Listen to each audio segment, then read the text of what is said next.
Let's talk about knowledge of others, specifically cultural taxonomies. These are ways of measuring cultural differences.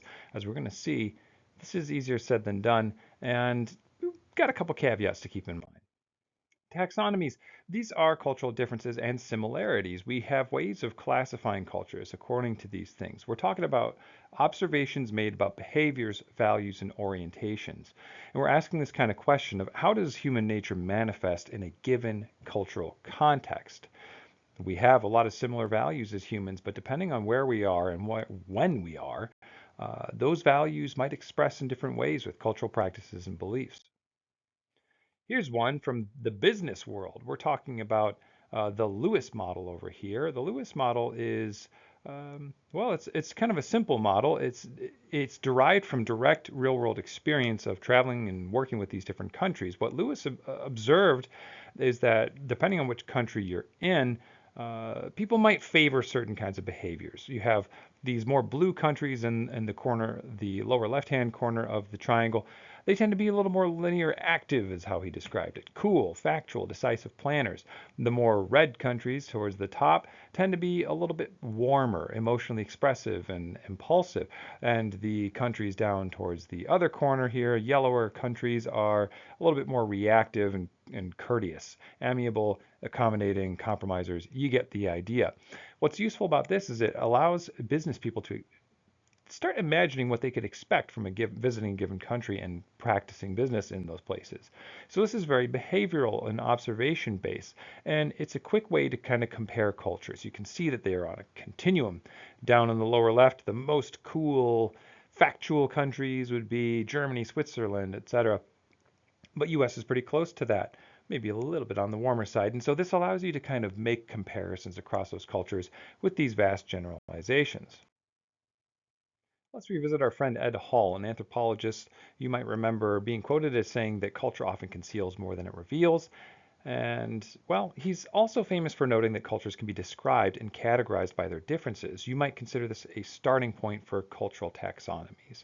He pointed out three main differences: time orientations, space needs, and how directly people communicate, described as high and low context. Time orientations refers to being monochronic or polychronic. Monochronic cultures favor punctuality and time management. Time is a resource, time is money, and you might get in trouble for chronic tardiness. Not that I would know anything about that. Polychronic cultures consider time to be more of an arbitrary measurement of the progression of existence. Sure, it's a measurement of causality and a fundamental force of the universe, but only literally. In a polychronic culture, if the party starts at 7 and you're there at 7, you're there to help set up. In a polychronic culture, there might be nice, long, unstructured lunch breaks or siestas. And interestingly, cultures do tend to be more polychronic the closer to the equator they are. So environment plays a role in this too. Uh, if it's hot outside, you might have some other pressures you're responding to than just the schedule. Cultures also differ in space needs. How close is too close to stand when you're talking to someone? In the United States, you should probably be handshake distance. If you're in Germany, you should probably leave enough room for a pair of people to walk between you and your conversation partner comfortably. In some Middle Eastern countries, maybe you want to carry around some breath mints because you are expected to stand close enough that someone can smell your breath. That would be rude not to do that.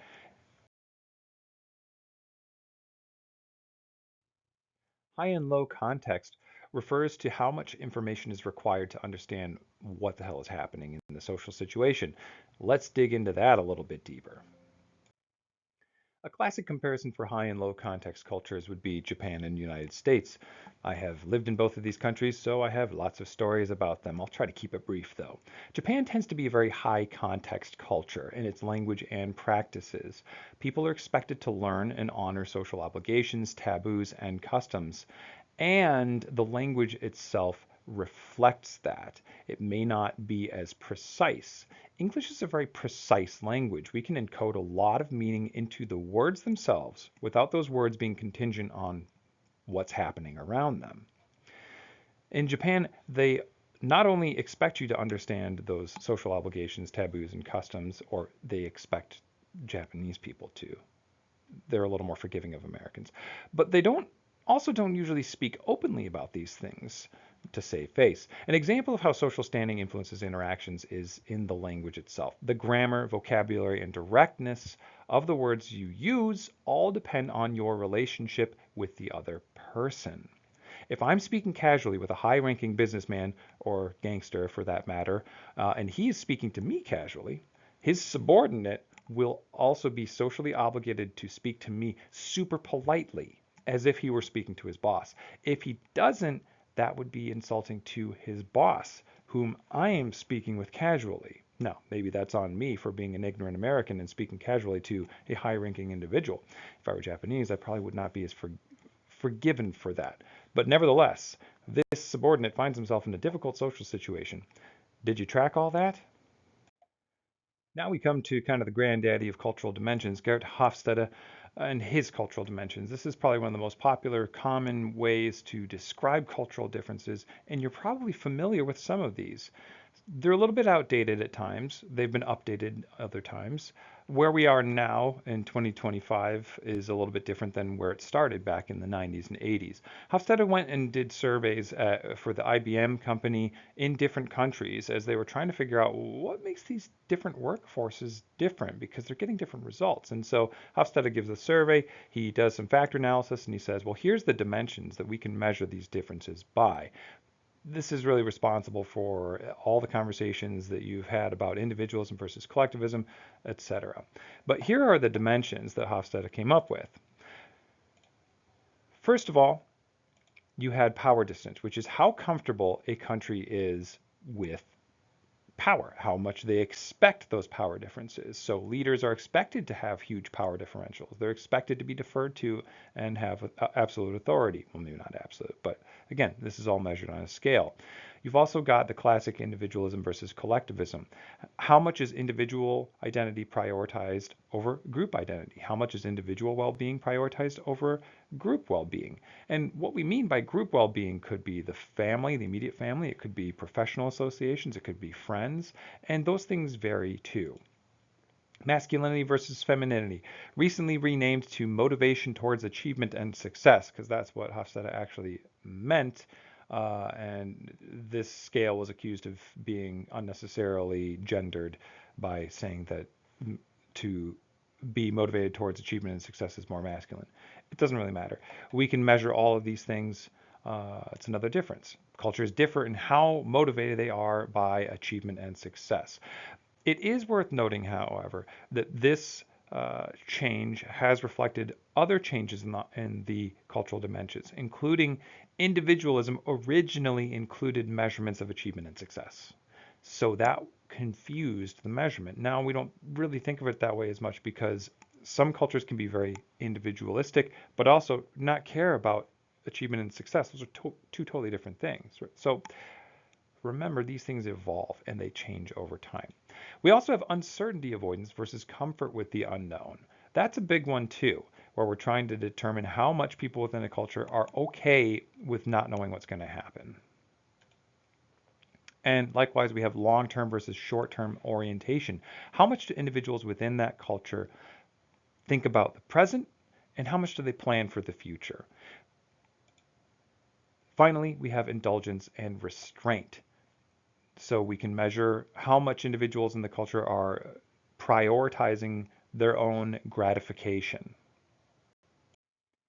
So what does this look like in practice? Well, here are some of the characteristics of the United States, well, at least traditionally how they've been measured in the past. We tend to be lower power distance. That might make sense considering our country was founded in rebellion against authority. We tend to be more individualistic. We tend to prioritize the individuals, though this has changed in recent years, and we'll talk about that next. We tend to be more traditionally masculine or achievement motivated. We tend to be relatively low uncertainty avoidance. We are more or less comfortable with the unknown. Some of that could be associated with religiosity, and we could explore that too as we go throughout the semester. We tend to be a little lower on the long-term orientation. We do plan ahead and we care about seasons and accomplishments and things like that, but we're lower on this than some other countries. And we also tend to be slightly more on the indulgence side of things. Now that we've introduced some of these other cultural dimensions, I thought maybe we'd go back to our earlier example of Japan. The high context nature of Japan may also be related to other cultural dimensions that we've just discovered. Let's do a quick, naive, and fun analysis of anime tropes. Remember we said Japan is high context. They also tend to be highly uncertainty avoidant, meaning they don't like not knowing what's going to happen in a given situation, particularly social situations. Now, this could be related to the uncertainty of life in Japan throughout the ages, villages wiped off the map by earthquake, tsunami, landslide, typhoon, war was, and still is sometimes, a reality that the culture has had to contend with. Well, if you're an anime fan, you may have also noticed that there are some pretty consistent character types, whether the personality-less main character that readers and watchers can step into the shoes of very easily, or the initially cold but irredeemably and hopelessly in love tsundere girl, or the clumsy but endearing bakadere. They have all these dere characters, and here's a image showing just some of the many categories of anime characters. In American pop culture, we kind of get bored of tired old character tropes and character types. We like a couple of surprises here and there. We like to have unexpected changes. We want our characters to make sense, but we don't always want to be able to predict exactly how they're going to behave in every situation. These character types are a source of comfort and stability in Japanese pop culture. They actually help to reduce uncertainty. They provide solid patterns to build narrative on, allowing for subtle variations of story and action that strategically conform to or resist traditional character definitions. We should also note that anime as an art form or as a pop culture form is primarily designed for adolescents, people who are learning social rules. Remember how we don't like to talk about them explicitly? We might want to talk about them euphemistically. Well, that's reflected. Pop culture is a way that we learn about our lives, our environment, and our culture. And so that kind of predictability within those tropes, hey, that works great. Wow, how's that for an overgeneralization? But you get the idea. When we are talking about cultural dimensions, we are assuming and observing that such preferences permeate the culture, and they often do. Let's try to wrap this up by bringing it back to some of the cross-cultural comparisons that cultural dimensions are known and beloved for. So here's a comparison. It might be a little bit difficult to read, but you can see 4 different countries being compared here: Brazil, China, Germany, United States, and we can see individual scores for each of these dimensions. For instance, in this score, you can see that the United States is quite high in individualism. That's a 91 compared to China's 20. But what's this? It's been updated recently. Now the United States isn't scoring so high. So there's a couple of things I'd like to draw our attention to here. One is the limitations of cultural dimensions. We tend to treat them as more absolute than they are. They are snapshots across time. Here you can see updated now. Our individualism has been downgraded a little bit to 60 from 91. That's closer to the midline. Why? Well, some of this might have to do with some measurement biases. Remember that the original studies were with a specific group of people working for the IBM company. They were probably biased towards Caucasians in the United States. There are a lot of different cultures within the United States. If you homogenize that a little bit, well, our individuality score goes down. And so the point here is not to have an absolute measurement of individuality. Like by this measure, we're actually pretty close to Japan. They're in the 60s too. So what do we do with that? Well, maybe these cultural dimensions are not as absolute as we think, but they are useful to give us a snapshot of a culture. But remember, it is a snapshot. So I'd like to wrap up this 15-minute lecture just by reminding us of the limitations of Hofstede's cultural dimensions. And these limitations apply to any sort of categorical measurement of cultural differences. One, they don't reflect the diversity in the nations, as I just described. America is a very, very diverse country compared to somewhere like Denmark that's not. It's pretty homogenous, or Japan, which is pretty homogenous. So this presumes homogeneity of the culture, which is not always the case. It also doesn't appropriately consider time. Culture is dynamic. It changes over time. This picture here is from Halloween in Shibuya. When I first lived in Japan, that wasn't a thing. Halloween was not a thing in Japan. When I came back and visited 5 years later, Japan had embraced it, and there were thousands of people flooding Shibuya Crossing wearing Halloween costumes. It was incredible. A couple years later, Tokyo banned that practice and it died down a little bit. But now Halloween parties are pretty common in Japan. Cultures change over time. Another limitation of Hofstede's dimensions and some of these other ones is we want to remember who's doing the measuring, right? So Gert Hofstede is from a Western country, and so those things might be a little more West-centric than they would be if these measurements came out of China or Japan. And there are other measurements that more accurately consider things like holism rather than collectivism. We can get into those too. It might take another video though.